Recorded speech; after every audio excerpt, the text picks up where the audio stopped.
Hello everyone, कैसे हो आप सब। सो अब मैं स्टार्ट करने जा रही हूँ क्लास नाइन्थ का एडवांस मैथमेटिक्स। ठीक है, एज यू ऑलरेडी नो आपके पास दो बुक्स होंगे। एक तो आपकी जो नॉर्मल बुक चल रही है वो है, साथ में एक एडवांस मैथ्स भी है जो आपको पढ़ना है। इट्स अ ऑप्शन, कुछ बच्चों को जिसने सेलेक्ट करना है एडवांस मैथ्स वो सेलेक्ट कर सकते हैं।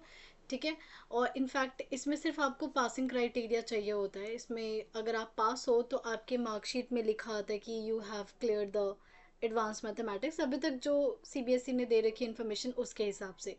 तो it's not compulsory subject for everybody.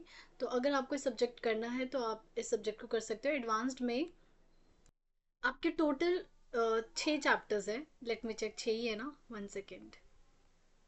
हाँ, टोटल आपके 6 चैप्टर्स हैं other than your normal maths, तो वो तो मैथ्स करनी ही है। साथ में आपको ये अलग से 6 चैप्टर्स हैं जो आपको पढ़ना है फॉर एडवांस मैथ्स। और इन पूरे सिलेबस को देख के मैं बता दूँ, दिस सिलेबस जो है हम बच्चों को 11th में पढ़ाते हैं स्पेशली। ये जो हमारा फर्स्ट चैप्टर इनफैक्ट सेट्स है, ये 11th क्लास का फर्स्ट चैप्टर है। तो आप समझ सकते हो थोड़ा सा लेवल जो होगा आप लोगों के अकॉर्डिंग थोड़ा टफ हो सकता है, नई चीज़ें होंगी बिल्कुल। तो एडवांस सब्जेक्ट सोच समझ के लेना। ठीक है, और अगर ले रहे हो तो please don't take it easy subject कि लास्ट मोमेंट में एक दिन में पढ़ लोगे और आराम से हो जाएगा। देखो, अगर 11th क्लास का कोई टॉपिक आप पढ़ रहे हो क्लास नाइन्थ में तो समझ सकते हो उसका लेवल क्या होगा, राइट। तो इसको अगर एडवांस आप करने की सोच रहे हो तो मेक श्योर कि आप इसको कॉन्टिन्यूसली और कंसिस्टेंटली इस सब्जेक्ट को करो। ठीक है, तो स्टार्ट करते हैं हम सबसे पहले टॉपिक से, सेट से। सबसे पहला टॉपिक सेट्स है। इसमें सेट्स क्या होता है, इसमें बहुत बहुत सारे टॉपिक्स जो पूरा क्लास 11th में सिखाते हैं ना, ऑलमोस्ट सब कुछ इसमें पढ़ना है हम लोगों को। ठीक है, तो स्टार्ट करते हैं सेट से। तो आपकी जो बुक है जो सीबीएसई ने प्रोवाइड कर रखी है, बहुत अच्छी बुक लगी मुझे। वो एग्जाम्पल्स भी बहुत सारे हैं, एक्सरसाइज में भी बहुत सारे क्वेश्चंस हैं। इनफैक्ट जो इनके नोट्स हैं, मैंने ये जो नोट्स बना रखे हैं मैंने आपकी बुक से ही लिया है, मैंने कोई अलग से कहीं नोट्स नहीं लिया। बिकॉज आपकी बुक में जो नोट्स दे रखे हैं बहुत बेटर है। ठीक है, तो नोट्स के लिए कहीं और मत जाना, अपने बुक को ही अच्छे से रेफर करो। Examples are very good, questions का लेवल भी बहुत अच्छा है। ठीक है, तो स्टार्ट करते हैं सेट से। सो सेट स्टार्ट करने से पहले मैं अपने तरीके से आपको समझाती हूँ, फिर हम बुक के जो डेफिनेशंस होंगी वो देखेंगे। देखो, सेट्स ना कहीं आप लोग पढ़कर आ चुके हो। आपको इन जनरल भी बोला जाता है कि आप बुक का सेट बना दो, या सेट मतलब कुछ चीज़ों को अलग करना, अच्छे से रिप्रेजेंट करना, यही क्या होता है, सेट्स होता है। तो मैथ्स में जो सेट्स का मतलब होता है वो होता है well defined collection, right. Sets क्या होगा हमारे पास, sets will be well defined collection of well defined objects. मैं लिख देती हूँ इसे एक बार। Sets is collection of well defined objects. अब आप सोचोगे कि ये ऑब्जेक्ट्स क्या हैं। देखो, ये कहने में जो ऑब्जेक्ट्स है ना, इसको बहुत ध्यान से समझना। अब कुछ एग्जांपल्स देती हूँ, उसको समझेंगे फिर। मान लो आपकी क्लास लेती हूँ, सबसे बेसिक एग्जांपल, आपकी क्लास में नंबर ऑफ गर्ल्स, ठीक है, नंबर ऑफ बॉयज़, तो आप काउंट कर सकते हो। इनफैक्ट आप बहुत बता सकते हो। अगर मैंने किसी दो बच्चों को उठाया क्लास में और मैंने कहा दोनों अपनी क्लास में नंबर ऑफ गर्ल्स काउंट करो या नंबर ऑफ गर्ल्स की लिस्ट बनाओ, तो दोनों की क्या होगी, सेम होगी। तो जब वेल डिफाइंड का मतलब होता है कि ये वेल डिफाइंड मीन सबके लिए सेम होना चाहिए। ऐसा ना हो कि जब कोई और बच्चा बना रहा है तो उसके लिए अलग बन रहा है, किसी और के लिए अलग बन रहा है। सो कलेक्शन ऐसा नहीं है कि आप रैंडमली किसी की कलेक्शन को आप सेट बोल दोगे। So it should be a well defined. तो पहला बेसिक से example, collection of all girls, collection of girls in your class, in your class. और सोचो, जैसे हम कह सकते हैं collection of states of India, India के जितने भी स्टेट्स होंगे उनका कलेक्शन लिखो, collection of union territory of India. तो अब जब ये बनाओगे, सेट बनाओगे, तो वो क्या हो जाएगा, वेल डिफाइंड होगा। I give you some more examples where set some collections are not well defined. ठीक है, उससे पहले जो सेट्स की नोटेशन होती है वो ऐसी दिखती है कुछ इस टाइप से, करली ब्रेसेस आप इसमें लिखोगे। फॉर एग्जाम्पल, आपकी क्लास की गर्ल्स के हैं लेट से ए, बी, सी और ये डी, ये मैंने कलेक्शन बना दिया। एक और कलेक्शन क्या बना सकती हूँ, collection of all alphabets, all alphabets. तो जब आप इसका कलेक्शन बनाओगे तो क्या लिखोगे, ABCD ऐसे जाते जाओगे। अब क्योंकि सबको लिखना तो आसान नहीं है और वी नो कि क्या होगा, तो आप डैश डैश डैश करके और आगे कहाँ तक लिख सकते हो, Z तक लिख सकते हो। आप लिख सकते हो collection collection of collection of even numbers less then 10। तो बताओ इसमें कौन आएगा, इसमें आएगा 2, 4, 6, 8 और नंबर लेस देन 10 बोला है तो मतलब आप 8 पे ही क्या कर दोगे, खत्म। तो बस आप अगर जो भी आपने इन्फॉर्मेशन दिया उसको किस में लिखोगे, इस कर्ली ब्रेसेस के अंदर लिख दोगे, ब्रैकेट्स के अंदर, तो आप बोल दोगे कि ये क्या बन गया, हमारा सेट बन गया। अब कुछ ऐसे एग्जाम्पल ढूंढते हैं जहाँ पे वेल डिफाइंड नहीं है। मान लो मैंने लिखा क्रिकेट, ज़्यादातर बच्चों को अच्छा लगता है, तो मैंने लिखा लिस्ट करो, लिस्ट डाउन या make a set of 10 most favourite cricketer. अब मैंने बोला है बनाने के लिए, अब पूरी क्लास में मैंने दे दिया, क्या वो 10 के 10 जो फेवरेट क्रिकेटर्स होंगे वो सबका सेम होगा, नहीं। हो सकता है किसी का फेवरेट विराट कोहली, किसी को विराट कोहली पसंद ही ना हो, ठीक है। हो सकता है किसी का MS धोनी फेवरेट हो बट किसी का ना हो। तो जब यहाँ पे ऐसे प्रेफरेंसेस आने लग जाते हैं, जब यहाँ पे चीज़ें बदलने लग जाती है हर किसी के अकॉर्डिंग, तो वो सेट नहीं होता, ठीक है। तो जब भी कभी ऐसी चीज इन्फॉर्मेशन आए जहाँ पे आपको लगे कि नहीं किसी और का भी आइडिया हो सकता है, अलग हो सकता है, तो वो आपका सेट नहीं बनाएगा। जैसे अगर मैं बोल दूँ कलेक्शन ऑफ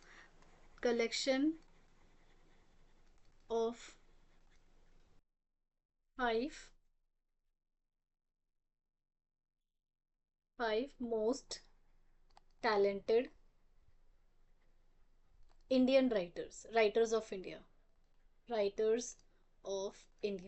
तो क्या ये भी सबका सेम बनेगा, नहीं बनेगा। यहाँ पे भी सबके अपने अपने प्रेफरेंसेस होंगे, अपने 5 फेवरेट टैलेंटेड राइटर्स होंगे, ये वैरी कर सकता है। सो इसलिए ये भी क्या बनेगा, दिस इज नॉट सेट। तो ये लिखेंगे सेट नहीं है, सेट नहीं है, ये भी सेट नहीं है, ये सेट है और ये भी क्या है, सेट है, ठीक है। तो ये तो हमने देखे कुछ अपने examples, right.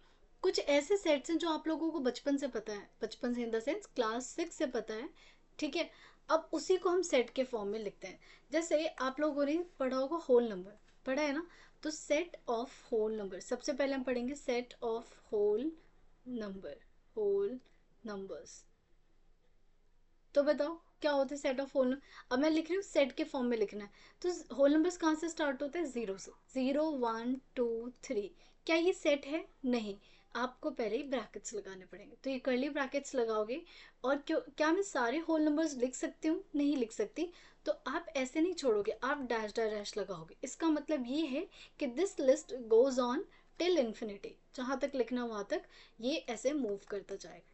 So this is the set of whole. अच्छा, इसका एक स्पेशल नेम होता है जो यूजुअली डब्ल्यू से डिनोट किया जाता है। मीन्स मैथ्स में कभी भी कैपिटल डब्ल्यू आ जाता है तो हम उसको होल नंबर बोलते हैं। सिमिलरली आप लोगों ने पढ़ा है सेट ऑफ नेचुरल नंबर्स। बताओ क्या होते हैं नेचुरल नंबर्स का सेट। सो नेचुरल नंबर कहाँ से स्टार्ट होता है, तो हम पहले लगाएंगे brackets, 1, 2, 3, 4 and it's keep going till infinity. और इसका स्पेशल जो नोटेशन होता है वो क्या होता है, कैपिटल N। सिमिलरली हम लोगों ने पढ़ा है set of integers integers so set of integers को हम कैसे लिखेंगे। अब आपको पता है ना इसमें पॉजिटिव भी आता है और नेगेटिव भी आता है। सो इसको लिखने का तरीका कैसे होता है, पहले आप सेट बनाओगे 0, फिर आप लिखोगे +-1 +-2, क्योंकि 1 भी आता है नेगेटिव 1 भी आता है, 2 भी आता है नेगेटिव 2 भी आता है, +-3 एंड इट कीप गोइंग, ठीक है। और इंटीजर्स को कभी भी आपको z दिख जाए, ऐसे सिंपल z दिख जाए या ऐसे डबल लाइन के साथ, तो इसका मतलब क्या रिप्रेजेंट कर रहा है, इंटीजर्स।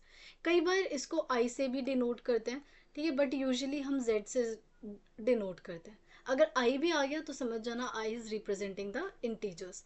नाउ एक और नोटेशन होती है इसको लिखने की, इसको कुछ ऐसे भी लिखा जाता है।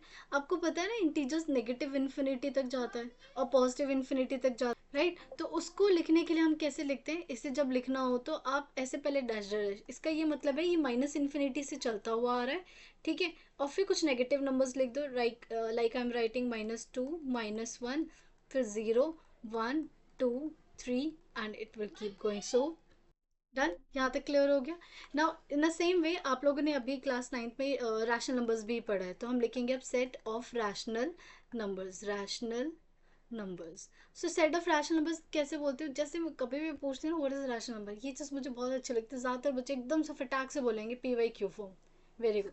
तो जब, तो इसमें हम कैसे लिखेंगे रैशनल नंबर्स को, आप क्या लिखते हो डेफिनेशन, पी बाय क्यू, ठीक है, where P and Q are integers, ठीक है। को प्राइम भी बोलते हैं वैसे तो, को प्राइम इंटीजर्स होने चाहिए, अगर नहीं भी लिखते हो तो पी बाई क्यू कोई फॉर्म है तो कैंसिल होके आ ही जाता है, comma Q not equal to zero. ये हो गया हमारे पास रैशनल नंबर्स, ठीक है। इन अ सेम वे, और रैशनल नंबर्स को किससे डिनोट करते हैं, इसको डिनोट करते हैं हम कैपिटल क्यू से। हाँ इनो थोड़ा अजीब लग रहा होगा, स्टार्ट आर से हो रहा है बट क्यों ले रहे हैं, समझ जाओगे अभी क्यों ऐसा कर रहे हैं। एंड फिर उसके बाद हमारे पास होता है इरेशनल नंबर्स, अभी पढ़ा है ना क्लास नाइन्थ में।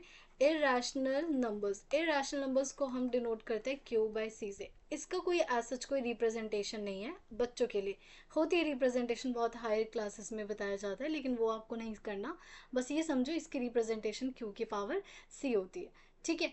फिर उसके बाद आपको पता है सबसे बड़ा सेट कौन सा होता है, सबसे बड़ा सेट होता है रियल नंबर्स का। क्या होता है, रियल नंबर्स। और रियल नंबर्स को हम किससे डिनोट करते हैं, कैपिटल आर से। अब समझ आया रैशनल को हमने क्यू से क्यों दिखाया, because R is reserve for real numbers, okay. और इसकी भी जो रिप्रेजेंटेशन है वो इस टाइप से तो नहीं लिखी जा सकती, सेट बिल्डर फॉर्म में लिख पाते हैं, इसलिए मैं इसका ऐसे कोई अभी सेट इन्फॉर्मेशन नहीं लिखूंगी, बिकॉज ऐसे टैबुलर फॉर्म में नहीं लिख सकते हम रियल नंबर को, ठीक है। तो ये थे कुछ basic sets which you already note since class six बोल सकते हो। सो ये इनकी नोटेशंस हैं, W N Z I Q, ये क्यू सी, ये आपको पता होना चाहिए। तो ये थे हमारे मैथमेटिकल सेट्स के example. Now let's come to the some examples given in your book. अच्छा, मेरा एक और सजेशन है आप लोगों से, जब भी आप एडवांस का कोई भी टॉपिक पढ़ोगे तो before starting with your exercise आप पहले नोट्स बहुत अच्छे से पढ़ोगे, क्योंकि अगर आपको टॉपिक ही नहीं पता, नोट्स ही नहीं पता, तो आप एक्सरसाइज नहीं कर सकते हो, ठीक है। क्लास नाइन तक क्या होता है, छोटा सा टॉपिक होता है, बता दिया, now you are able to do the questions. But अब इस एडवांस में, एडवांस मैथ्स में आपको नोट्स, आपको डेफिनेशंस, आपको डायग्राम, सारी चीज़ें पता होनी चाहिए, तभी आप एक्सरसाइज करोगे, ठीक है। सो मेक श्योर आप अपना नोट्स पे या थ्योरी पे, आप कह सकते हो थ्योरी पे ज़्यादा फोकस करना before starting with your exercise, ठीक है। So let's come to the sets. हमने जो आपकी बुक में जो सेट्स के कुछ एग्जाम्पल दे रखे हैं, तो सेट क्या होता है, सेट ये बहुत इंपॉर्टेंट चीज़ है, set is a well defined collection. A one second, set is a well defined collection. अगर आप सिर्फ बोलोगे कलेक्शन ऑफ ऑब्जेक्ट्स तो गलत हो जाएगा, बिकॉज वेल डिफाइंड होना बहुत ज़रूरी है। और वेल डिफाइंड का मतलब क्या होता है, चाहे मैं सेट बनाऊँ या दो तीन और बच्चे सेट बनाए, सबका सेट सेम होना चाहिए, मतलब इट शुड बी यूनिक, ऐसा ना हो कि वेरी कर रहा हो, ठीक है। जहाँ पे प्रेफरेंसेस आ जाते हैं वो वेल डिफाइंड नहीं होते। तो I hope you know the meaning of well defined word, ठीक है। The objects in a set are the elements और the member of the set. अभी जो हमने सेट बनाया था, जैसे हमने एन बनाया था नेचुरल नंबर्स, नेचुरल नंबर्स का सेट कैसे बनाया था, natural numbers was starting from one two three and dash dash ये जा रहा था। तो ये जो वन टू थ्री है, इनके नाम होते हैं, इनके नाम क्या होते हैं, इनको हम क्या बोलते हैं, एलिमेंट्स बोलते हैं। एलिमेंट्स बोल दो या मेंबर बोल दो, मेंबर वर्ड का ज़्यादा यूज़ नहीं करेंगे, हम यूज़ करेंगे एलिमेंट्स वर्ड का, ठीक है। नाउ अब इन्होंने यही वेल डिफाइंड का मतलब समझा रखा है। Three best students of your class is not a set. Reason, मेरे लिए मेरे थ्री बेस्ट स्टूडेंट मेरे ही फ्रेंड हो सकते हैं, आपके लिए कोई और हो सकता है। मैं किसी को पसंद नहीं करती तो मैं उसको बेस्ट स्टूडेंट में नहीं डालूंगी, and it might possible she और he is a best student, ठीक है। तो जहाँ पे ये ऐसे वेरिएशन आ जाए तो वो सेट नहीं होता। सो सम एग्जाम्पल ऑफ सेट कौन कौन से हो सकते हैं, जैसे कि हमारे पास है a set of students participating in a quiz contest, तो ये आप वेल डिफाइंड बना सकते हो, हर किसी का सेम आएगा। So yes this is a set. A set of girls participating in kho kho match, a set of girls in Indian cricket match, जो प्रॉपर टीम बनती है वो, ऐसा ना हो कि कौन कौन पॉसिबल है, वो तो कोई भी हो सकता है, ठीक है। सो एक और एग्जाम्पल दे रखा है इन्होंने, on the other hand collection of three most interesting book is not a set as different books में इंटरेस्ट डिफरेंट स्टूडेंट्स, ठीक है। समझ आ गया सेट्स कौन से होते हैं। तो आपको कभी भी इस टाइप के एग्जाम्पल देंगे तो आपको पता होना चाहिए कि हाउ टू चेक सेट्स और नॉट। बाकी एक्सरसाइज के क्वेश्चंस आएंगे वहाँ पे हम डिस्कस करेंगे, ठीक है। Okay, now before we move further, there is some notation which you should know. पहला ये वाला नोटेशन, ठीक है। अब ये नोटेशन क्या है, देखो आप ऐसे इमेजिन करो, सोचो कि जो मैथमेटिशियंस थे ना या जो साइंटिस्ट थे, वो बहुत लेजी थे, उनको इंग्लिश लिखना ना पसंद नहीं था बिल्कुल भी, हर एक चीज़ के लिए इंग्लिश लिखना। तो उन्होंने क्या किया, उस इंग्लिश को कम करने के लिए ना बहुत सारे नोटेशन को इंट्रोड्यूस किया। राइट, कैसे, जैसे मान लो मैंने आपको एक सेट दिया ए, और मैंने लिखा 1 2 3 और लिख दिया 5, ठीक है। अब मैं लिखना चाहती हूँ दिस इज 5 नॉट 8। अब मैं लिखना चाहती हूँ two belongs to, two belongs to A. अभी मुझे बार बार लिखना पड़ रहा है, या फिर two is the element of A, और या फिर मैं ये बोलूँ two is the element of A. अब ये लिखने के लिए मुझे देख रहे हो बार बार सेम, अगर मुझे 3 के लिए लिखना है तो फिर से इंग्लिश लिखनी पड़ेगी, इतना इंग्लिश नहीं लिखा जाता था उन लोगों से। तो उन्होंने क्या किया, अपना टाइम सेव करने के लिए कुछ नोटेशन इंट्रोड्यूस किया। सो ये जो आपको नोटेशन दिख रहा है, उल्टा ई कह सकते हो, इसका मतलब होता है बिलोंग्स टू। क्या मीनिंग है उसका, बिलोंग्स टू। तो अब मैं ये इतनी बड़ी इंग्लिश लिखने की बजाय मैं क्या लिखूंगी, टू और ए। टू किस में बिलोंग कर रहा है, two belongs to A. Similarly अगर मैं लिखती हूँ 3 बिलोंग्स टू ए, बट अगर मैं ये कह दूँ 8, 8 नहीं हो सकता, किसी को ये 8 ही लग रहा हो मेरा 5, मैं देती हूँ 6। क्या 6 ए के अंदर बिलोंग कर रहा है, नहीं, तो मुझे क्या लिखना पड़ेगा, two does not belong to A, या two is not the element of A, फिर से इतनी बड़ी इंग्लिश। सो जब भी डज नॉट बिलोंग आए तो क्या लिखोगे, पहले ई बना दो और इसको ऐसे काट दो। तो ये क्या मतलब है, इसका मतलब है does not belong, does not belong to, does not belong to. ठीक है, तो जैसे मैंने आपसे पूछा 6 और मैंने लिखा ए, मैंने आपसे पूछा बताओ क्या 6 ए के अंदर है, सो यहाँ देखो 6 है, नहीं है, तो क्या लिखोगे, 6 डज नॉट बिलोंग्स टू ए।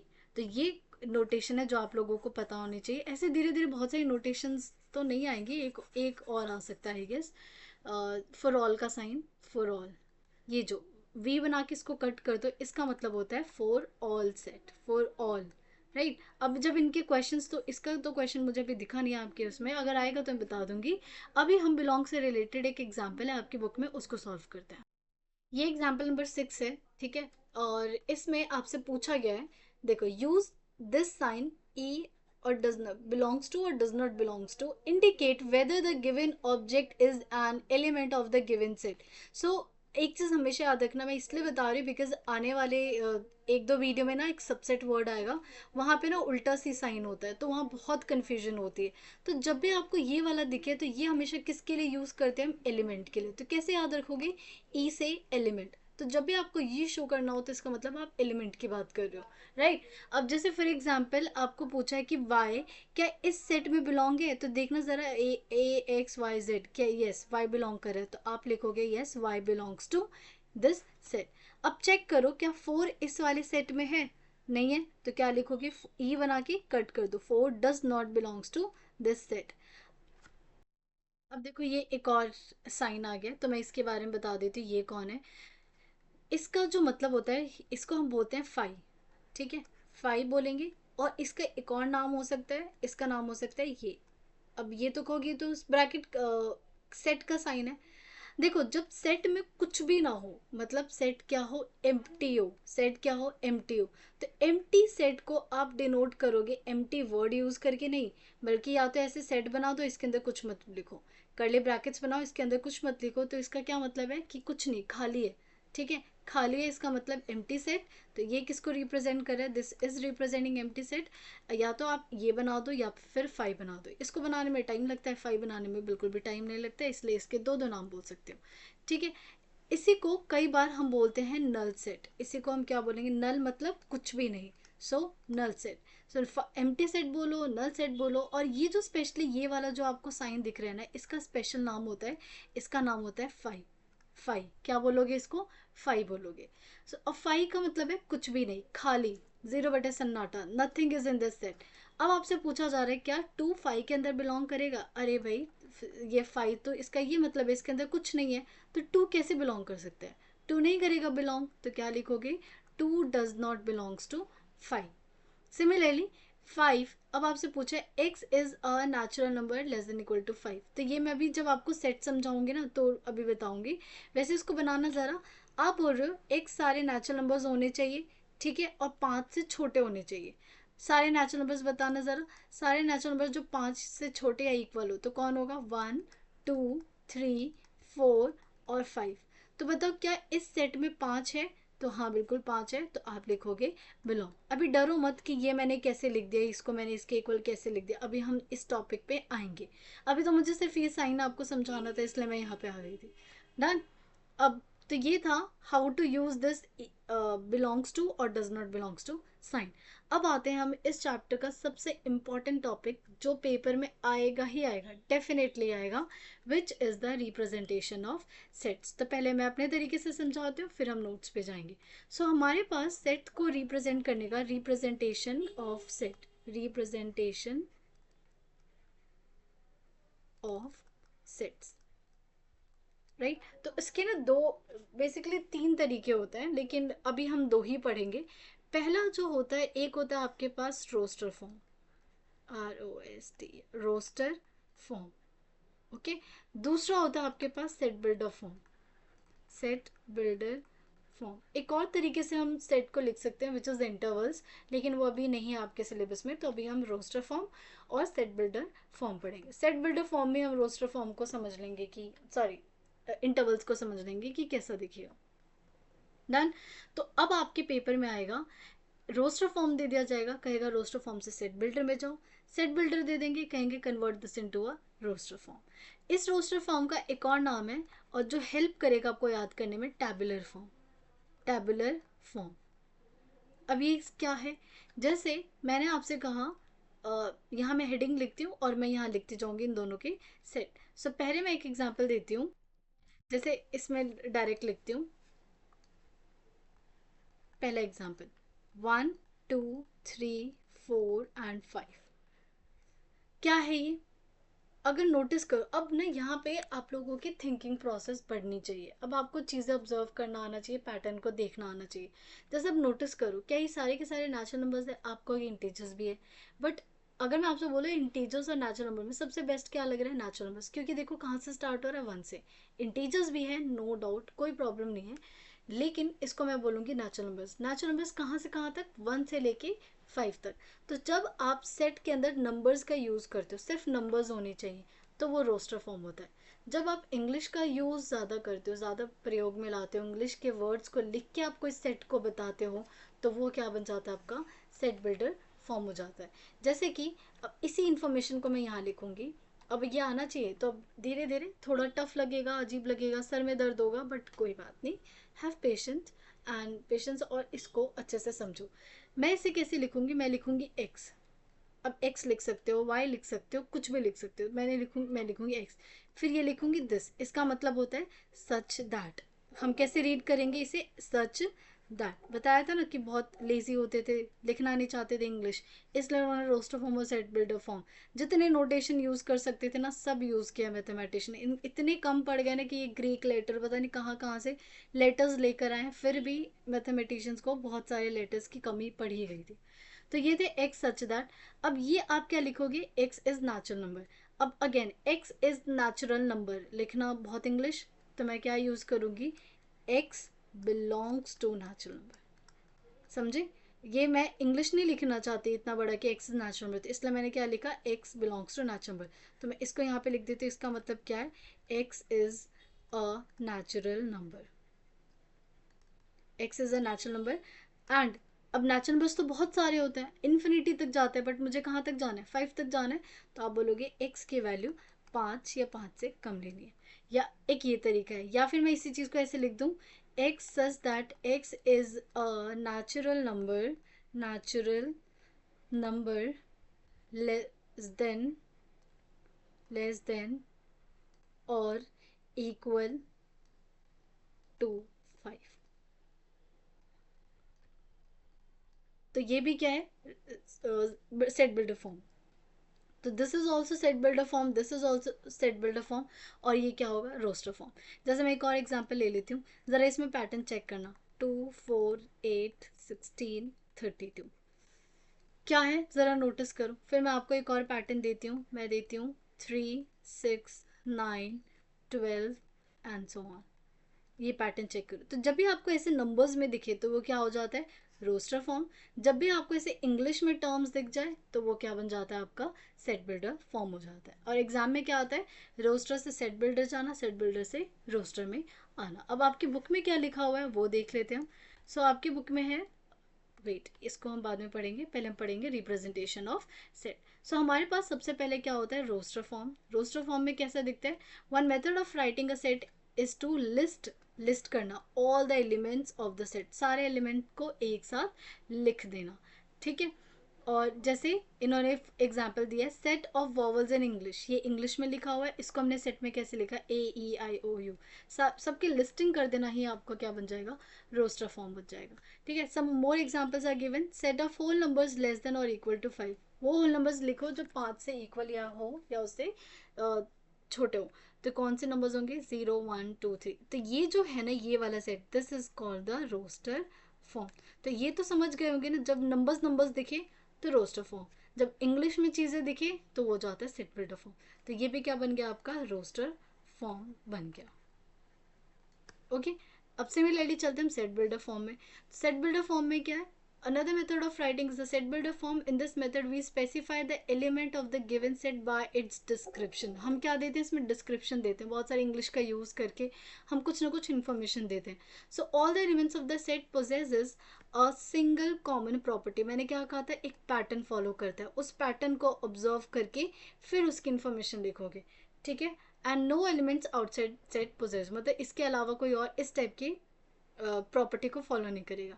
जैसे आप देखो AEIOU मेरे को ये दे रखा है, अब मुझे इसको सेट बिल्डर फॉर्म में तो मैं ये नोटिस करूंगी ये क्या है, वॉवल्स हैं, तो इसको कैसे लिखेंगे, x। अब सच दैट बनाओ या ये लाइन बनाओ और फिर लिखोगे x is a vowel in English alphabet. x क्या है, वॉवल है इंग्लिश अल्फाबेट का। तो ये जो आपने लिखा दिस फॉर्म, इसको हम बोलते हैं सेट बिल्डर फॉर्म। और ये जो है ये है आपका रोस्टर फॉर्म, ठीक है। अब कुछ एग्जांपल्स हैं जो उनको देखते हैं। सबसे पहले एग्जांपल है 1 and -1। अब ये देखो, एक चीज याद रखना, सेट बिल्डर से रोस्टर जाना, मैं यहाँ लिख देती हूँ, सेट बिल्डर से रोस्टर जाना, बिल्डर टू रोस्टर इजी है, बहुत आसान है, क्योंकि डिस्क्रिप्शन है, पढ़ना है और टैबुलर फॉर्म में बनाना है, वो आसान है। बट रोस्टर से सेट बिल्डर जाना टफ होता है, ये सीखना पड़ता है बच्चों को। रोस्टर से सेट बिल्डर जाना टफ होता है और एग्जाम में आता है यही पार्ट, ये आता है आपके एग्जाम में। ओके, सेट बिल्डर से रोस्टर बहुत कम पूछेंगे, रोस्टर टू सेट बिल्डर तो 100% एग्जाम में पूछा जाता है। अब जैसे फॉर एग्जाम्पल यहाँ आया 1 और -1, अब आप सोचते रह जाओगे इनके बीच में पैटर्न क्या है। अब आप रैंडमली नहीं लिख सकते, कोई अगर बच्चा ये सोचे कि मैं तो ऐसे लिखूंगा x such that x equal to 1 and -1, ये गलत है, कोई ना कोई पैटर्न तो फॉलो होना चाहिए, आप ऐसे नहीं लिख सकते, दिस इज रॉन्ग। सो क्या लिखना है, तो यहाँ देखो अकॉर्डिंग टू, मैं आऊँगी, मैं एक प्रॉपर वीडियो ना सेट बिल्डर से रोस्टर से सेट बिल्डर पे बनाऊंगी, क्योंकि वो अपने आप में ही इट विल टेक 15 मिनट्स, अगर, इसलिए मैं सिर्फ अभी समझा रही हूँ, फिर सेट बिल्डर से रोस्टर में मैं अलग से एक वीडियो बना दूंगी। सो यहाँ देखो 1 से लेके -1 and -1, और यहाँ देखो सिर्फ ये दो एलिमेंट है, 1 और -1 ही है। तो यहाँ पे इन्होंने क्या पैटर्न फॉलो किया कि x क्या होना चाहिए, सबसे पहले ये दोनों क्या है, इन दोनों के बारे में डिस्क्रिप्शन देना बहुत ज़रूरी है। सो x such that x is an integer, x क्या है, इंटीजर है। और अगर आप x स्क्वायर को 1 लिखते हो तो x की क्या क्या वैल्यू पुट करो कि आपको 1 आए, तो x की वैल्यू आप 1 पुट करोगे तो भी 1, और x की वैल्यू -1 पुट करोगे तो भी क्या आएगा, 1 आएगा, इसीलिए x स्क्वायर इक्वल टू 1 लिख दिया। अब इसके अलावा x स्क्वायर इक्वल टू 1 1 और -1 के अलावा कोई भी ऐसा नंबर नहीं है जो इस प्रॉपर्टी को फॉलो करे। तो देखो ये कह रहा था ना स्टेटमेंट में कि all the element set possesses a single common property which no element outside the set possesses, कि बाकी कोई भी एलिमेंट जो सेट के बाहर है उसको फॉलो नहीं करना चाहिए, वरना ऑटोमेटिकली वो सेट में आ जाएगा। तो ये हो गया आपका फर्स्ट का पार्ट। अब 2/3 है, 2/3 को अगर आप नोटिस करो तो 2/3 को क्या लिख सकते हो, 0.666666 विच इज इक्वल टू, ये क्या होता है 0.6666 डॉलर, और इस चीज को हम क्या लिखते हैं 0.6 बार लिखते हैं, राइट। तो क्या लिखेंगे x is a fraction equivalent to 0.6 bar, कि x क्या है, एक फ्रैक्शन इक्विवेलेंट है which is equal to 0.6 bar. अब ये, तो ये हो गया सेकेंड पार्ट। थर्ड पार्ट है आपके पास 1/2, 1/4, 1 and 2। अब इसको सेट बिल्डर फॉर्म में लिखना है। सो इसे कैसे लिखोगे? सो इन्होंने लिखा A/B फॉर्म। नोटिस करो ज़्यादातर क्या है, A/B फॉर्म रैशनल्स में है, मैंने लिखा A/B। अब A/B देखो, A की वैल्यू या तो 1 लो या क्या लो 4। अब कैसे एक्सप्लेन करती हूँ, रुको। देखो जैसे अगर आप A की वैल्यू 1 लेते हो, A की वैल्यू अगर आपने 1 ली और B की वैल्यू आपने 4 ली, B की वैल्यू 2 ली, तो क्या बनेगा? 1/2 बनेगा। अगर A की वैल्यू 1 ली और B की वैल्यू 4 ली तो क्या बना? 1/4। अब अब A की वैल्यू क्या लो? 1 ले चुके हो, 1 ले चुके हो। अब मैं लेती हूँ A की वैल्यू 4। A की वैल्यू 4 लो, B की वैल्यू 2, तो 4/2 किसके इक्वल? 2 के इक्वल। और फिर आपने A की वैल्यू 4 लो और B की वैल्यू 4, 4/4 1। क्या और कोई पॉसिबल कॉम्बिनेशन बन रहा है? नहीं बन रहा है, सिर्फ यही 4 कॉम्बिनेशन बन रहे हैं। और इसको पुट करके आपकी A/B वैल्यू क्या आ जाएगी? सेट आ जाएगा। ठीक है, तो ये इसको हम और अच्छे से एक्सप्लेन में डिटेल में पढ़ेंगे। ठीक है, now let's come to some important definitions, और बहुत आसान है। जैसे पहले आपके दो डेफिनेशन है, फाइनाइट सेट और इनफाइनाइट सेट।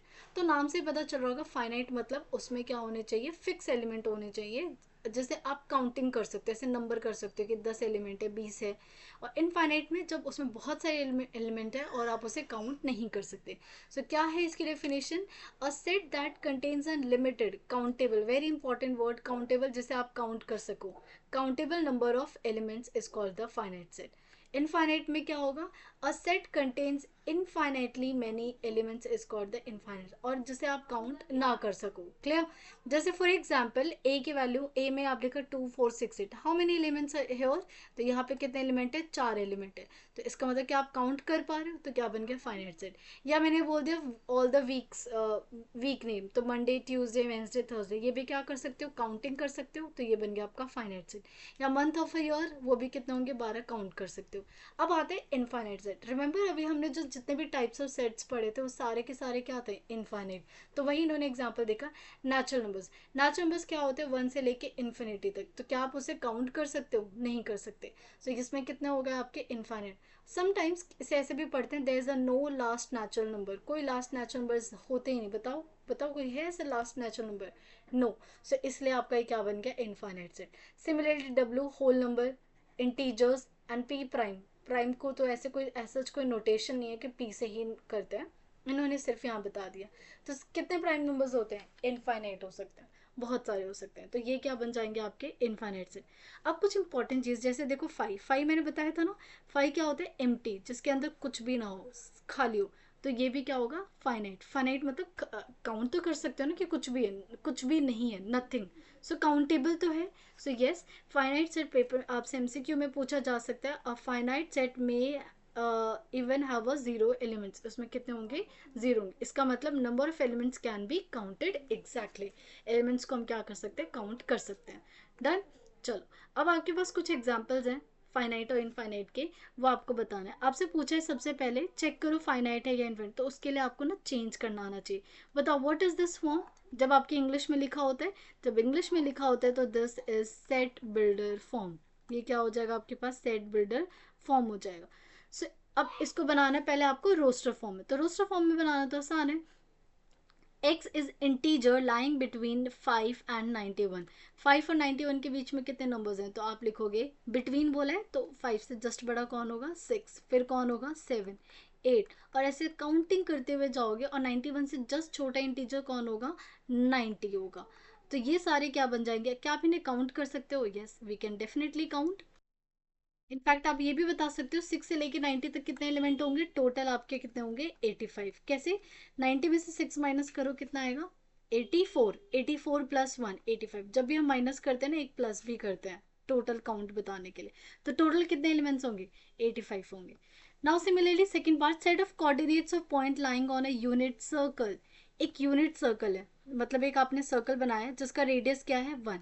अब बताओ इस सेट पे कितने, इस सर्कल पे कितने एलिमेंट है? तो आपको पता है ना, एक लाइन हो सर्कल, उस पर कितने पॉइंट्स होते हैं? Infinitely many points. सो ये वाला पॉइंट क्या बन जाएगा आपका? इनफाइनाइट। तो जो फर्स्ट सेट था वो क्या था आपका? Finite set. सेकेंड सेट क्या बन गया आपका? इनफाइनाइट सेट बन गया। Now third they are asking, X, X कहाँ से बिलोंग कर रहा है? नेचुरल नंबर से। And X comma Y satisfy the equation 2x + y = 8। तो बताओ ऐसे कितने एलिमेंट होंगे? अब अगर फिर से ध्यान से देखो तो 2x + y = 8, अगर आप नोटिस करो तो जब हमने सेकंड चैप्टर पढ़ा था तो ये क्या डिनोट करता है, this denotes a line, 2x + y। अगर आप नोटिस करो तो क्या ये ऐसा दिख रहा है, y = 8 - 2x। सो क्या ये लाइन की फॉर्म है, linear polynomial in one variable, right, in two variable, sorry, क्योंकि एक्स और वाई दो वेरिएबल है। सो ये लीनियर पॉलिनोमियल है जहाँ पे ये किसको रिप्रेजेंट कर रहा है, लाइन को। और एक लाइन पे कितने पॉइंट्स होते हैं, लाइन पे आपके इनफाइनाइटली मैनी पॉइंट्स होते हैं। सो इसलिए इसका आंसर भी क्या हो गया, इनफाइनाइट पॉइंट हो गया। Done. X is the number of animals on the earth. तो इसमें जो सेट ऑफ एनिमल्स जो होते हैं अर्थ पे वो कितने होते हैं, फाइनाइट। वैसे तो मुझे लगता है इनफाइनाइट होने चाहिए ना, हम क्या सारे एलिमेंट्स को, एनिमल्स को पहचान लेते हैं। बहुत सारे ऐसे एनिमल्स हैं जिनको हमने डिस्कवर भी नहीं किया, बट ठीक है, ये मेरा हमेशा से रहता है conflict, but it's okay, book जो कहेगा हम वही मानेंगे। सेट ऑफ एनिमल्स हमेशा अर्थ पे क्या होंगे, फाइनाइट होंगे, ये चीज़ याद रखनी है। दूसरा, x is a digit in the decimal expansion of √2। ये बहुत इंटरेस्टिंग क्वेश्चन है, क्यों, देखो आपके, ये पहले क्वेश्चन समझते हैं। इन्होंने कहा जो √2 है, जब √2 को आप डेसिमल एक्सपेंशन में लिखोगे, मतलब जैसे आप √2 का निकालते थे ना ऐसे स्क्वायर रूट, तो ये आता है 1.41 समथिंग समथिंग आता जाता है, राइट। तो ये कह रहे हैं इसमें जितने भी डिजिट्स होंगे वो कितने होंगे, फाइनाइट होंगे, इनफाइनाइट। बट क्वेश्चन में देखो, वैसे हमें पता है जो √2 होता है वो क्या होता है, इसका डेसिमल एक्सपेंशन क्या होता है, नॉन टर्मिनेट, कभी नहीं रुकता, ये चलता रहता है, इनफैक्ट रिपीट भी नहीं करता। तो इसे देख के हमें ना ऐसा लगता है कि ओ इसमें तो बहुत सारे नंबर्स हैं, इनफाइनाइट तो इनफाइनाइट, बट नो। रीज़न, जब आप इसमें डिजिट्स लिखोगे, क्या डिजिट्स 0 से लेकर 9 तक तो ही यूज़ करोगे ना, या तो 0 होगा, 1 होगा, 2 होगा, 3 होगा, 4 होगा, और कहाँ तक होगा, 9, इसके अलावा कोई और डिजिट होगा। और 0 से लेकर 9 तक आपके नंबर ऑफ डिजिट्स क्या होते हैं, फाइनाइट होते हैं। दैट इज़ वाई जो x अगर डिजिट है, अगर x डिजिट है तो कितने डिजिट्स होंगे इसमें, फाइनाइट होंगे। समझ आया रीज़न, रीज़न क्योंकि जब आप इसका एक्सपेंशन करते हो तो जो भी डिजिट्स आएंगे वो 0 से लेकर 9 के ही तो बीच में होंगे। ऐसा तो नहीं है ना कि डिजिट्स 9 के अलावा भी, 0 से लेकर 9 के अलावा भी कोई होता है, नहीं। सो इसका मतलब ये क्या होगा, आपका फाइनाइट होगा। ओके, तो ये अच्छा क्वेश्चन है, good question. Now this is example number 4, ये हम बाद में डिस्कस करेंगे क्योंकि मैं इसके लिए अलग से वीडियो लेकर आऊँगी, रोस्टर और सेट बिल्डर फॉर्म, ठीक है। फिफ्थ पे देखो, फिफ्थ है आपका again roster form as a set builder form में लिखना है, कोई नहीं, इसको भी हम बाद में डिस्कस करेंगे। एग्जाम्पल नंबर 5 को फाइनाइट एंड इनफाइनाइट सेट का एग्जाम्पल नंबर 8। सो आपको बताना है कि क्या होगा, ये फाइनाइट होगा, इनफाइनाइट होगा। Set of even prime number कौन होता है, सिर्फ और सिर्फ 2 होता है, तो फाइनाइट है या infinite, how many number of elements, एक, तो इसका मतलब क्या बन गया आपका, फाइनाइट बन गया। सो इट इज़ नॉट, अच्छा हमें इसमें ना एम्प्टी सेट और नॉन एम्प्टी बताना है, आई एम रियली सॉरी। सो ये यहाँ पे जो डेफिनेशन है ये मैंने गलत लगा रखा है, एक second. Now this is empty set और नल सेट। तो एम्प्टी सेट और नल सेट तो मैं आपको ऑलरेडी बता चुकी हूँ क्या होते हैं, जिसके अंदर कुछ भी नहीं होता। A set which does not contain, which does not contain anything, does not contain any element, ठीक है, इस called empty set, null set, या फिर वो एम्प्टी बोलो, नल बोलो, या वॉइड सेट आ जाए, सेम बात है। And empty set is denoted by this symbol, जिसको हम क्या बोलते हैं, फाइव बोलते हैं, या फिर आप इससे यूज करते हो। अब आपके सामने कुछ एग्जांपल्स हैं जो बताना है कि एम्प्टी सेट होंगे या। सबसे पहले इन्होंने पहला क्वेश्चन पूछा है set of even prime numbers, तो इसमें कौन आएगा, 2। और इस 2 में क्या एलिमेंट है ना, खाली तो नहीं है, तो yes this is not, not an empty set, not an empty set. Okay, now set of composite number having at most 2 factors. तो देखो इसमें जो इसका आंसर है वो आएगा empty set. Reason, composite number की डेफिनेशन क्या होती है, कॉम्पोजिट नंबर की डेफिनेशन होती है जिसके क्या हो, फैक्टर्स मोर देन 2 फैक्टर्स, कितने होने चाहिए, मोर, मोर देन 2 फैक्टर्स। अगर किसी के सिर्फ 2 से कम ही फैक्टर है तो वो क्या होगा, प्राइम होगा, एक खुद होगा, एक 1 होगा, तो इसलिए वो क्या बन जाते हैं, प्राइम नंबर्स बन जाते हैं। और कॉम्पोजिट नंबर की तो डेफिनेशन ये होती है कि कम, 2 से तो ज़्यादा ही होनी चाहिए। तो इसमें कोई आएगा, कोई ऐसा कॉम्पोजिट नंबर है जिसके 2 से कम फैक्टर हो, नहीं। so, इसका मतलब ये आपका सेकेंड पार्ट क्या बन जाएगा, एम्प्टी सेट बन जाएगा, this will become 5। Now set of numbers which are both rational and irrational, possible है कभी, हम बोलते हैं इरेशनल की डेफिनेशन क्या होती है, इरेशनल की डेफिनेशन ही ऐसे स्टार्ट होती है, the number which is not rational. इसका मतलब कभी भी दोनों सेम पेज पे आएंगे ही नहीं, दोनों एक दूसरे के बिल्कुल ऑपोजिट है। अगर कोई रैशनल है तो इरेशनल नहीं होगा, कोई इरेशनल है तो रैशनल नहीं होगा।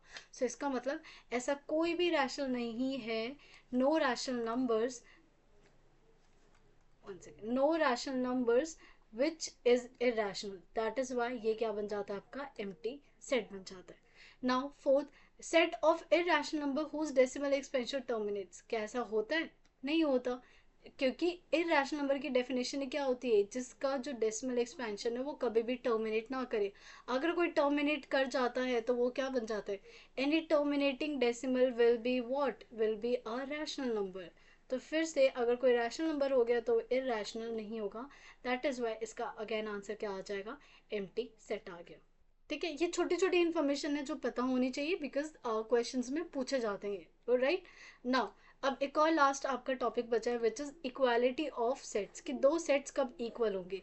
तो नाम से ही पता चल रहा है कि हमें सेट को क्या करना है, इक्वल। तो सेट इक्वल कब होंगे, जब दोनों में क्या होंगे, सेम नंबर ऑफ एलिमेंट्स होंगे, सेम एलिमेंट्स होंगे, सॉरी सेम नंबर नहीं बोलेंगे, सेम एग्जैक्ट सेम दिखने चाहिए, सेम एलिमेंट्स दिखने चाहिए, तब हम क्या बोलेंगे, ए इज इक्वल टू बी।